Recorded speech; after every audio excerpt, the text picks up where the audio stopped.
네, 롯데그룹에 대한 검찰 수사 좀 더 자세히 알아보겠습니다. 이제 관심은 신동빈 회장에 대한 사법 처리 여부입니다. 앞으로 어떻게 될까요? 신영자 롯데장학재단 이사장의 검찰 소환도 있었는데 롯데 오너 일가 누구까지 소환될까요?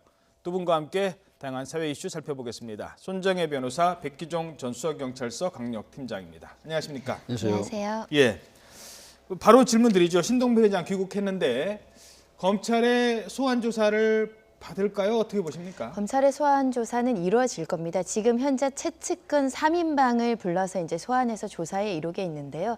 현재까지 드러난 규모는 배임 행령 규모는 수천억 대, 비자금 조성액은 수백억 대입니다. 그러면 이 정도 규모라는 것은 소위 말하는 재벌 기업이라는 것은 소수의 재벌 가족에 의해서 경영상의 판단이 이루어질 수 있다라는 점을 보면 이 정도 규모의 어떤 배임 행령이 서로 있었다고 한다면 이것을 윗선이 알았느냐 몰랐느냐, 지시를 했느냐 안 했느냐, 보고를 했느냐 안 했느냐에 따라서 사법 처리 여부가 굉장히 갈라질 가능성도 있기 때문에 책측근을 조사해서 이런 사실에 대해서 확인을 하고 다시 신동빈 회장에게 이 사실을 확인하는 절차를 밟는 과정을 겪을 겁니다. 예, 이미 이제 최측근에 대한 조사가 마쳤고 신 회장을 소환을 한다면 거의 뭐 검찰은 확신하고 있다 이렇게 봐야 되는 걸까요? 그렇습니다. 지난 6월 10일과 22일 그 대대적인 압수수색을 했죠. 32개소에 1톤 트럭에 10여 대 분량을 압수수색을 했거든요. 그러면 지금 검찰이 들여다보고 있는 건 비자금 조성 경위, 앞에 말씀하셨지만 그다음에 계열사 간의 자산 거래,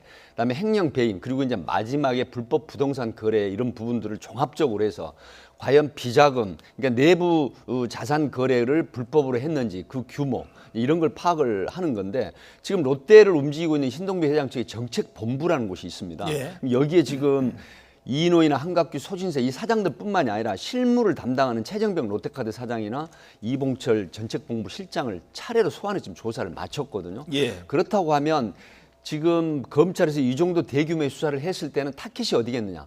결국은 3조의 경영 손실을 내기도 한 신동빈 회장이 정점이 있다. 이런 분석이 가능하겠습니다. 예.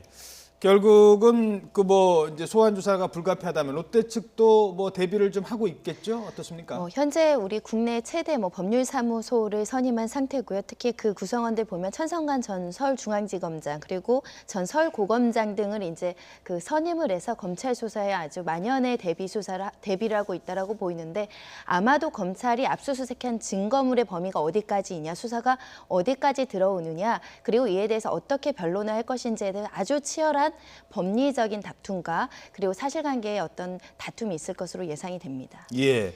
신영자 이사장 네. 얼마 전에 이제 소환을 했는데 그러면 신영자 이사장도 소환되고 그다음에 뭐 그 다른 신동빈 회장도 소환되고 이렇게 되면은 뭐 경영 롯데 일가가 뭐 줄 소환되는 것 아니 이런 얘기가 있거든요. 네, 지금 분기점이 있습니다. 바로 신정숙 씨가 신청한 성년 후견인제. 지금 신동주 그 전 부회장 쪽에서 이제 공격을 했죠. 바로 침해약을 복용을 했다는 걸 폭로를 했지 않습니까? 예. 그렇다고 하면 10일 법원에서 지금 심리가 진행되는 성년 후견인 제도가 만약에 이게 받아들여진다고 하면 앞에 말씀을 드렸지만 그동안에 신동빈 회장의 투자 손실, 뭐 중국의 3조 손실이라든가 그다음에 이제 여러 가지 뭐 그 입점에 관련한 그런 어떤 면세점 또 이런 어떤 호텔에 관련된 이런 문제가 한꺼번에 지금 드러나게 될 것이거든요. 그래서 이제 신동주 회장 쪽에서는 호텔 롯데 회계장부 같은 걸 확보를 해가지고 계속 경영권 박탈될 때까지 공격을 하겠다는 이런 지금 주장을 하고 있거든요. 그러니까 양상이 좀 바뀌고 있습니다. 네. 과거에는 지금 신격호 회장, 총괄회장의 모습 나오고 있습니다만 신격호 총괄회장은 침해가 아니다라는 걸 큰형 신동주 부회장 측에서 얘기를 했어요. 그러니까 아버지의 뜻이 받아들여져야 된다라고 했는데 지금은 이제 수사를 받다 보니까 아버지는 침해시고 아버지는 잘 몰랐고 아버지는 검찰 수사에서 제외가 될 것으로 지금 신동주 회장이 보고 있는 것 같아요. 조금 양상이 좀 달라지고 있죠? 그러니까 한국 롯데에서 경영상의 판단을 한 사람이 만약에 신격호 총괄회장이라고 한다면 신동빈 회장은 어떤 사법 책임에서 회피될 수 있고 나올 수 있고 오히려 신격호 회장이 다치는 결과가 초래하면 경영권 분쟁에서는 신동주 부회장이 우위에 서게 되는 겁니다. 그 불리해지게 되는 불리해지는 겁니다. 거죠. 그렇기 네. 때문에 현재 치매약을 장시간 복용했다는 것은 경영상 판단에서 조금 손을 멀리하고 있기 때문에 이 여러 가지 배임 횡령의 의혹들은 신동빈 회장이 주도적으로 한 것이고, 그러면 신동빈 회장이 경영상 그 활동을 하면서 불법 행위, 위법 행위, 범죄를 했다고 한다면 대표이사 해임 사유에 해당하는 겁니다.